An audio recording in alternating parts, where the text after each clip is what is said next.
10%는 그냥 기본으로 올라가고요. 붙으면 20%나 상한가를 가는 경우가 굉장히 많아요. 여러분 안녕하세요. 직장인 투자자 대구남자입니다. 직장을 다니며 투자를 하고 계신 여러분, 실제 직장인인 제가 알려드리겠습니다. 직장인이 제2의 부수입을 만드는 현실적인 투자 방법을 모두 담았습니다. 일어나 잠들기 전까지의 모든 투자 일상을 저와 함께 만들어 가보실까요? 직장인 투자자분들 모두 강의에서 만나요. 자세한 내용은 아래 고정 댓글에서 확인해주세요. 안녕하세요. 대구남자입니다. 이번 영상에서는 숫자에 대해서 조금 더 디테일하게 말씀을 드려볼까 합니다. 뭔가 숫자에 대해서 디테일하게 말을 한다고 해서 수치가 어떻고 재미없는 그런 얘기가 아니라요. 대부분 사람들이 지금 바닥을 자꾸 맞추려고 하는 경향이 있어요. 왜냐면 그거는 말이죠. 제가 커뮤니티나 블로그 글에 최근에 코스피 지수가 연속 파른봉이 떴다 라고 이야기를 했을 때 그때부터 그 글을 보시고 아니면 커뮤니티를 보시고 현금을 조금씩 사용을 하셨던 분들은 1월 18일에 시장 반등해서 대부분 회복해서 좋은 결과를 나왔던 분들도 있지만, 반대로 그 이전에 이제 진짜 바닥이야 라고 생각을 하셔가지고 매매를 하셨던 분들은 아직까지 물려 있으신 분도 많은 걸로 알고 있습니다. 대부분의 사람들이 주식을 공부하고 유튜브를 또 많이 보기도 하고 여러 가지 매크로 상황을 보시는 분들이 가장 실수하는 부분 중에 하나가, 어떤 분들이 좀 강하게 얘기를 하세요. 이제는 진짜 바닥에 다 왔어요. 이제부터는 분할 매수를 하셔도 돼요. 라고 조금 자신있게 이야기를 하시는 분들의 말씀을 듣고 하시는 분들, 그런 분들이 대부분 이렇게 물리고 시작하는 경우가 많아요. 중장기 스윙으로 가서 분할 매수를 잘 해서 수익으로 나오시는 분들도 있어요. 잘하시는 분들의 말씀도 물론 있겠지만 틀리시는 분들도 있겠죠. 근데 맞다 틀리다가 중요한 게 아니에요. 여기에서 이렇게 잘못 습관이 들여지면 리셋의 상태로도 돌아가기 힘들어요. 굉장히 나쁜 습관이 생기기 때문에, 그래서 제가 말씀을 드리고 싶은 건, 하실 분들은 어떻게든 하실 거고 안 하실 분들은 제가 하지 마세요 라고 해서 안 하시는 분들도 있겠지만 말이죠. 저는 숫자를 체크하자 라는 말씀을 드리고 싶어요. 테마나 어떤 기업에 대해서 매매를 할 때 생각보다 숫자가 되게 중요해요. 시장의 상황이 좋아서 주가를 올려줄 수도 있지만, 올라갈 때는 상승장에 있는 대부분의 기업들이 올라가요. 내려가는 기업도 물론 있지만 우리가 시장의 흐름과 주도 섹터를 잘 잡으면 상승장에서는 수익을 낼 확률이 더 높습니다. 근데 그 중에서 실적이 받쳐주는 종목들은 하단이 단단한 경우가 많아요. 하단이 단단하다는 거는 10% 갔다가 내일은 마이너스 20% 이렇게 빼는 굉장히 변동성이 심한 종목들을 예를 들고 싶은데요. 대부분 상승장이나 괜찮은 장에는 테마성 기업들이 보통 올라가는 경우가 많아요. 실적이 잘 지키는 기업들도 물론 올라가지만 VI라고 해서 10%는 그냥 기본으로 올라가고요. 어떤 테마가 붙으면 20%나 상한가를 가는 경우가 굉장히 많아요. 실적이 받쳐주는 기업들은 대부분 테마가 붙으면 굉장히 강한 상승을 하는 경우가 많기 때문에, 우리는 테마와 실적이 합해진다면 조금 더 높은 수익률을 얻을 수 있지 않을까라는 말씀을 드려보겠습니다. 앞에서 말씀드린 부분에 대해서 굉장히 많은 것을 경험을 했는데요. 그 경험으로 인해서 저 또한 이렇게 생각한 적이 많았어요. 실적이 좋으면 뭐해? 주가는 생각보다 안 올라가는데 하면서 시건방을 떨었던 적이 많았습니다. 잘 벌 때도 많았지만 그 수익을 그대로 반납하는, 아니 더 잃는 경우도 많았어요. 그래서 수익을 낼 때는 내고 잃을 때는 적게 잃기 위한 방법을 계속 연구하고 적용을 하고 있습니다.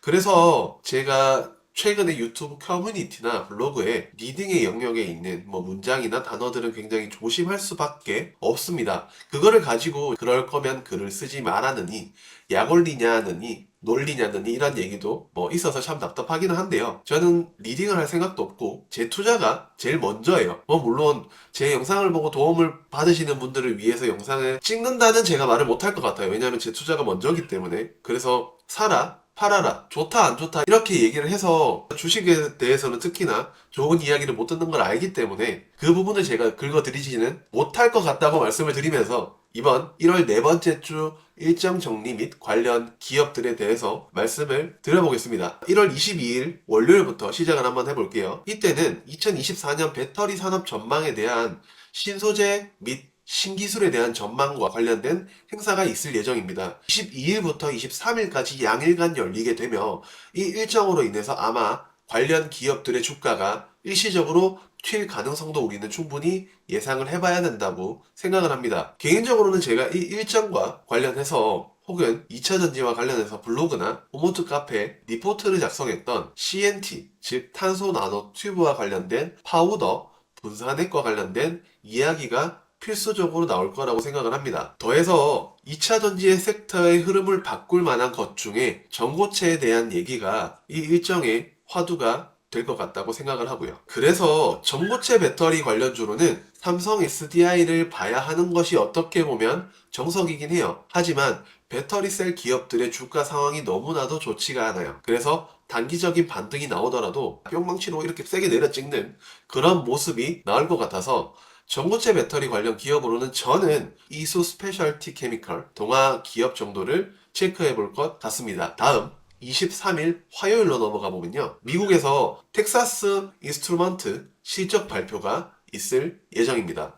이 실적 발표에 따라서 개인적으로 국내 반도체 기업들과 이하 밸류체인 기업들에게 미국에서의 수요는 살아있으며 아니 오히려 늘어나면서 국내 반도체 기업 및 밸류체인 장비 관련 기업들에게도 충분히 긍정적인 영향을 줄 수 있다고 예상이 되기 때문에 이 부분을 주목해야 될 것 같습니다. 추가적으로 이날에는 카카오 게임즈의 MMORPG 롬 베타 테스트가 23일부터 25일까지 3일간 진행될 예정으로 이 게임이 얼마나 유행할지에 따라서는 저는 게임을 놓은 지가 오래돼서 사실 잘 모르겠고요. 투자에 대해서 말씀을 드리기는 힘들어요. 근데 게임과 관련된 산업이 최근 중국 정부 규제에 따라서 주춤하는 모습을 보였고 투심이 많이 악화되는 모습을 보여준 거는 알고 있습니다. 그래서 이 일정으로 게임이 굉장히 잘 돼서 게임의 산업이 살아난다면 게임 관련 기업들을 체크해볼 만한 시발점이 되지 않을까라고 생각을 해봅니다. 24일 수요일에는 넷플릭스 실적 발표가 오전 6시 45분에 발표될 예정입니다.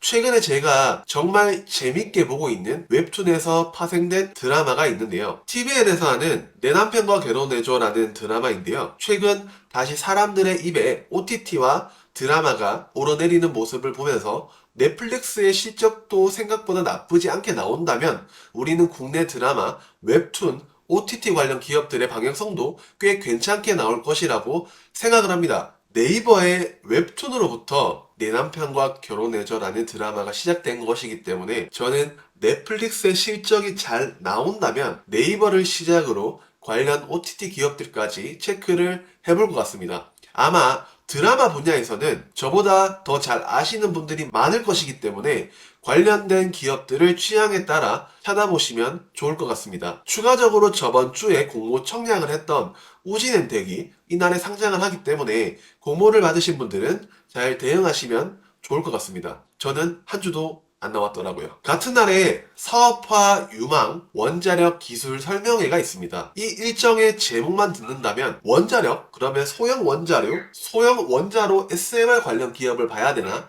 라는 생각을 가지기가 쉬울 거라고 생각을 합니다. 하지만 이 일정에서 우리가 주목을 해봐야 되는 것은 이 행사에서 로봇, 2차전지, AI, 바이오에 대한 차세대 전략에 대해서 논의가 될 가능성이 높기 때문에 각 섹터의 대장주 위주로 이하 종목들을 잘 살펴보시면 꽤 괜찮은 대응책 및 매매 전략이 되지 않을까라고 생각을 합니다.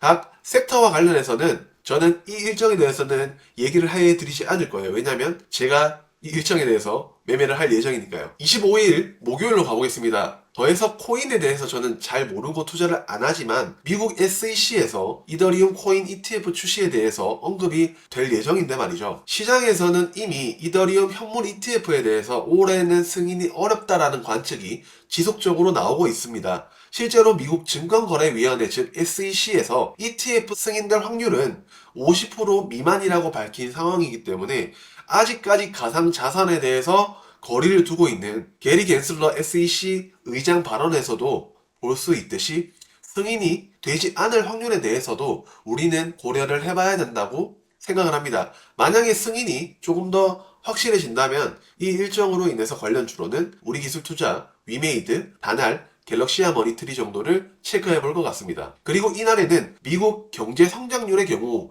세 차례에 걸쳐 예비치와 수정치, 확정치를 발표를 하게 되는데요. 이날 저녁 10시 30분에는 예비치에 대해서 발표할 예정이기 때문에 이 부분에서 어느 정도 윤곽이 나올까라고 보시면 될 것 같습니다. 추가적으로 26일 0시에는 미국 12월 신규 주택 매매에 대한 발표가 있을 예정이기 때문에 이 부분에 대해서도 이제 매크로 즉 숫자에 대해서도 체크를 해보셔야 됩니다. 글로벌 증시는 국내 증시와 다르게 신고가 영역이기 때문에 그들이 휘청거린다면 한국 증시도 살아남기가 쉽지 않을 것으로 생각이 됩니다. 1월 26일 금요일 일정으로는 이 일의 일정보다는 미국 현지 시각으로 27일 애플의 비전 프로가 미국에서 판매를 시작할 예정입니다. 그래서 다음 날에 있을 일정으로 비전 프로 관련된 기업들의 움직임이 있을 가능성에 대해서 우리는 생각을 해봐야 되고요. 저는 관련주로는 OLED 제조 장비 기업이자 애플이 실제로 이 기업의 장비를 사용 승인하며 비전 프로 관련주로 유력하게 엮이는 선익 시스템을 시작으로 자이언트 스텝, 맥스트, 라온텍 정도를 체크해 보시면 좋을 것 같습니다. 참고로 글로벌 시장에서는 6월 이전에 애플 비전 프로를 출시할 예정이라고 합니다. 벌써부터 품절 대란이 일어나고 있는 상황이라는 이야기도 있지만 너무 무겁다, 생각보다 별로다 라는 평도 있기 때문에 너무 믿음을 가지고 이 일정에 대한 매매를 하시는 것은 조금 주의를 하셨으면 좋겠습니다. 제가 제목에 숫자를 조금 강조하면서 이야기를 했는데요. 지금 시장에서는 실적에 대한 부분, 매크로에서도 수치에 대한 부분을 조금 더 신경을 써서 매매를 하는데 적용하시면 꽤 괜찮은 결과를 얻을 수 있지 않을까라는 생각을 해봅니다. 다음 주는 말이죠. 이제는 돈을 조금 벌어보자고요. 안녕!